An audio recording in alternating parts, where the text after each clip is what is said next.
संदीपजी, तुम्ही सोशल मीडियावर एक पोस्टर टाकला आहे, मराठीचा अपमान केला तर नाही पिटोगे तो भी पिटोगे, याचा नेमका आशय काय समजायचा?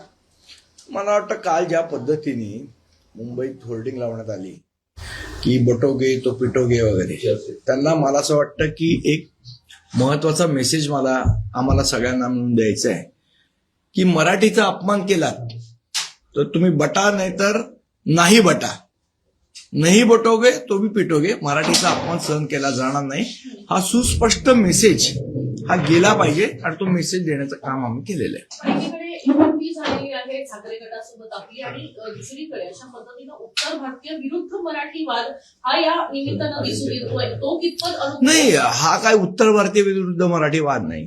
काही जे भारतीय जनता पक्षाच्या एआयने जनरेट केलेली माकडं आहेत, त्या माकडांच्या एआय जनरेटेड माकडांचे हे प्रताप आहेत.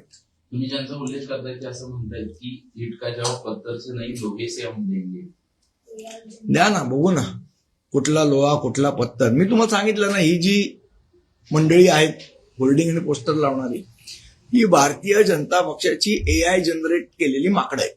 तर या निमित्तानं निवडणुकीच्या पार्श्वभूमीवर वातावरण तापवण्याचा प्रयत्न होतोय का? कारण जर लोहेचे जबाब दिले याचा नाही, मुळात असं आहे की याचा विषय आला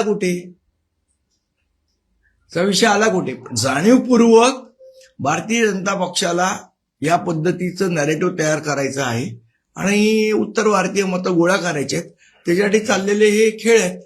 सोन्याची अंडी खाऊन झाली आता